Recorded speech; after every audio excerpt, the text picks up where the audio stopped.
জয় জগন্নাথ বন্ধুরা, welcome back to my channel পং রণজিৎ। ব্লগের শুরুতেই আমার সকল গুরুজনদের জানাই প্রণাম, আর ছোটদের জানাই বুক ভরা ভালোবাসা।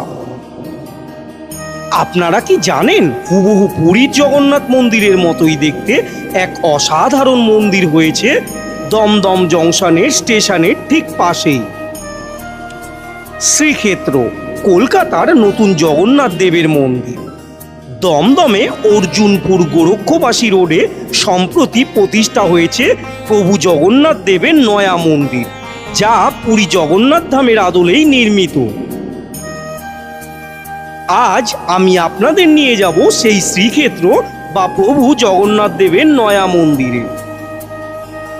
মন্দিরটি খুবই সুন্দর আর এক আধ্যাত্মিক পরিবেশের একটি ক্ষুদ্র সংস্করণ হিসাবে এটি স্থানীয় ভক্তদের কাছে খুবই জনপ্রিয় একটি মন্দির। আজকের এই ভিডিওটিতে এই মন্দিরের যাবতীয় ডিটেলস শেয়ার করব। মন্দিরটি কোথায়, কিভাবে যাবেন এই মন্দিরে, মন্দির খোলা ও বন্ধের সময়, সব কিছুই থাকছে আজকের এই ভিডিওতে। ফলে ভিডিওটি স্কিপ না করে পুরো ভিডিওটি দেখতে থাকুন। আর যারা ফার্স্ট টাইম আমার ভিডিও দেখছেন তাদেরকে বলবো আমার চ্যানেলটিকে সাবস্ক্রাইব করতে আর পাশে থাকা বেল আইকনটিতে প্রেস করতে, যাতে করে আমার সকল ভিডিওর আপডেট সবার প্রথমে আপনাদের কাছে পৌঁছে যায়। তাহলে চলুন আজকের ভিডিওটি শুরু করা যাক। এই মন্দিরে আসতে হলে শিয়ালদার মেন লাইনে যে কোনো ট্রেনে করে নামতে হবে দমদম স্টেশনে। বন্ধুরা, আমরা এখন এসে পৌঁছালাম দমদম স্টেশনে। আর এই দমদম স্টেশনের 4 নম্বর প্ল্যাটফর্ম থেকে নিচে নেমে দেখতে পাবে বাস স্ট্যান্ড বা অটো স্ট্যান্ড। আর সেখান থেকেই আপনাদের নাগেরবাজারগামী বাসে বা অটো করে যেতে হবে দমদম নাগেরবাজার স্টপেজে। ভাড়া পড়বে জনপ্রতি 10 টাকা। বন্ধুরা, আমরা এখন এসে পৌঁছালাম দমদম নাগেরবাজার স্টপেজে। আর এই নাগেরবাজার স্টপেজ থেকে গোরক্ষবাসী রোড হেঁটে 15 মিনিট লাগবে, কিংবা রঘুনাথপুর বাস স্টপেজ থেকে হেঁটে 10 থেকে 20 মিনিট সময় লাগবে, অথবা উভয় দিক থেকে টোটো আপনারা পেয়ে যাবেন। এটি অর্জুনপুর আমরা সবাই ক্লাবের নিকটে অবস্থিত। কিছুক্ষণ হেঁটে আসার পর চোখে পড়ল এই শ্রীক্ষেত্রের একটি অসাধারণ তোরণদ্বার। আর এই তোরণদ্বার, যার মধ্যে লেখা আছে শ্রীক্ষেত্র, আর এর উপরে রয়েছে মাঝখানে বৈষ্ণব ধর্মের চিহ্ন তিলক, আর তার বাঁদিকে রয়েছে চক্র এবং ডান দিকে রয়েছে শঙ্খ। আর এখান থেকে কয়েক পা হেঁটে গেলেই দেখতে পাওয়া যায় চৈতন্য মঞ্চ, যেখানে রয়েছে শ্রী চৈতন্য মহাপ্রভুর অপরূপ একটি মূর্তি, ঠিক যেমনটি আমরা পুরী গেলে দেখতে পাই।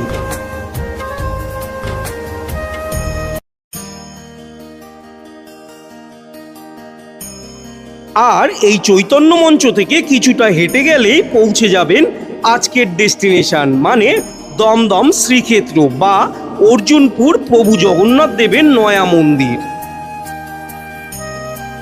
তো চলুন মন্দিরের দিকে যাওয়া যাক। তো বন্ধুরা, কয়েক পা হেঁটে আসার পর আমরা পৌঁছে গেলাম আজকের ডেস্টিনেশনে। বর্তমানে আমরা দাঁড়িয়ে আছি উত্তর কলকাতার দক্ষিণ দমদম অর্জুনপুর এলাকায় অবস্থিত শ্রী শ্রী প্রভু জগন্নাথ দেবের নয়া মন্দির বা শ্রীক্ষেত্র মন্দিরের একেবারে সামনে। দারুণ পরিবেশে এই মন্দিরটি গড়ে উঠেছে। চারিদিকে রয়েছে বড় বড় অট্টালিকা, আর তার মাঝে রয়েছে এই প্রভু জগন্নাথ দেবের মন্দির। এই মন্দিরটি অনেকটা পুরীর জগন্নাথ মন্দিরের আদলেই তৈরি। এই মন্দিরটি উদ্বোধন হয়েছে 30শে নভেম্বর 2025-এ।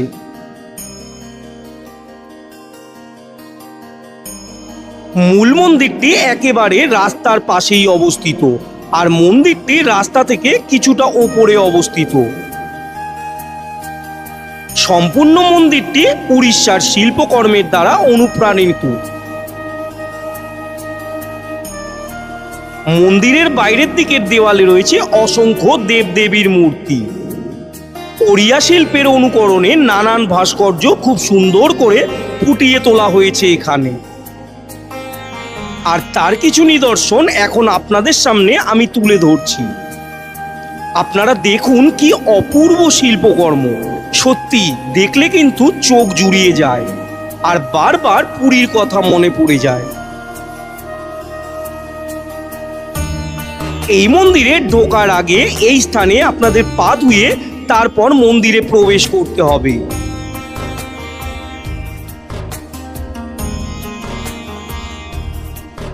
এই মুহূর্তে আমরা পৌঁছে গেছি একদম মূল মন্দিরের চাতালে, অর্থাৎ মূল মন্দিরের একেবারে সামনে, যেটি রাস্তার ধারে রেলিং দিয়ে ঘেরা। এই মন্দিরের বাইরের দিকে যে বিল্ডিংটি রয়েছে সেটি হলো এই মন্দিরের অফিস বা কার্যালয়, আর এর দেওয়ালে রয়েছে নানান রঙিন চিত্র। পুরীতে থাকাকালীন শ্রী চৈতন্য মহাপ্রভুর যে সমস্ত লীলা ওখানে সংঘটিত হয়েছিল তারই কিছু টুকরো চিত্র এখানে শিল্পীরা খুব সুন্দর করে ফুটিয়ে তুলেছেন।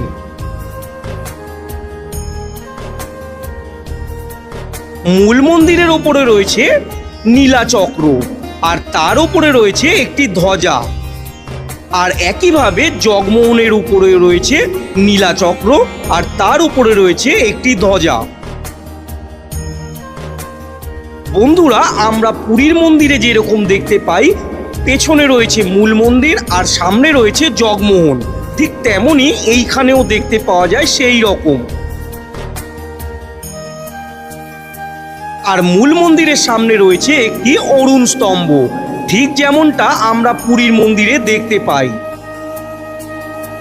মূল গর্ভগৃহে প্রবেশের দুই ধারে রয়েছে দুটি সিংহ, অর্থাৎ আমরা এটাকে সিংহদুয়ারও বলতে পারি। আর প্রবেশ পথের দুই দেওয়ালে রয়েছেন ভগবান বিষ্ণুর দুই দ্বার রক্ষক জয় এবং বিজয়। অপরূপ সুন্দর লাগছে কিন্তু দেখতে। এই মুহূর্তে আমরা রয়েছি মূল গর্ভগৃহের সামনে, অর্থাৎ জগমোহনের মধ্যে। আর এই জগমোহনের উপরে রয়েছে খুব সুন্দর একটি ঝাড়বাতি, যা কিনা এই মন্দিরের শোভা আরো কয়েক গুণ বাড়িয়ে তুলেছে। আর জগমোহনে প্রবেশের মুখে রয়েছে খুব সুন্দর একটি দরজা, যেটা আকারে একটু ছোট হলেও অনুভূতিতে পুরীর মন্দিরের কথা মনে করিয়ে দেয়। মূল গর্ভগৃহের ওপরে রয়েছে নবগ্রহের 9টি দেবতা,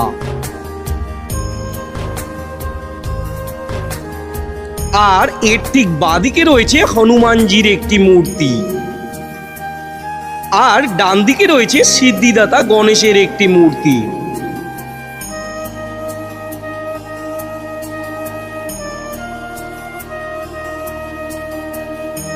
আর মূল গর্ভগৃহে একটি উঁচু বেদির ওপরে বিরাজমান প্রভু জগন্নাথ দেব, প্রভু বলরাম, আর রয়েছেন দেবী সুভদ্রা।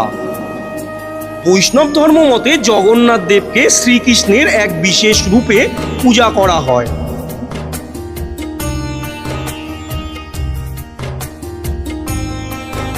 অপরূপ সুন্দর এই বিগ্রহটি।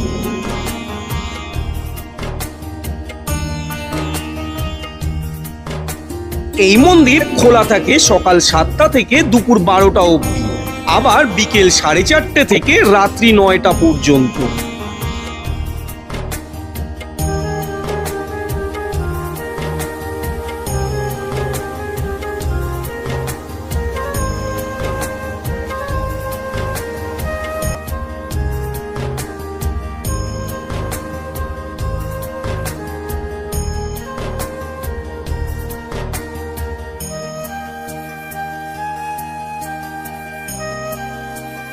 আর এই দিকে রয়েছে আরেকটি তোরণদ্বার, যেখানেও লেখা রয়েছে শ্রীক্ষেত্র, যেখানে স্বয়ং প্রভু জগন্নাথ অবস্থান করেন। আর তোরণদ্বারটি কিন্তু অপরূপ সুন্দর, আর রয়েছে দারুণ নকশার কাজ।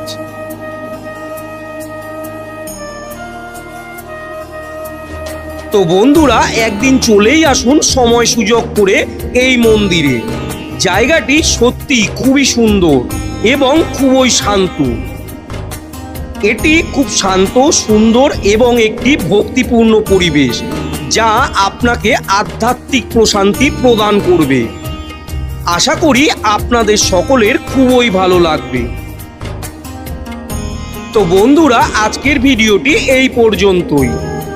আজকের ভিডিওটা কেমন লাগলো তা কমেন্ট সেকশনে জানাবেন কিন্তু।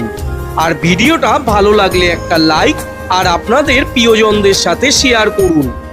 আর যারা আমার চ্যানেলে নতুন তারা আমার চ্যানেলটিকে সাবস্ক্রাইব করুন আর পাশে থাকা বেল আইকনটিতে প্রেস করুন, যাতে করে আমার চ্যানেলের যে কোনো ভিডিওর নোটিফিকেশন সবার আগে আপনাদের কাছে পৌঁছে যায়।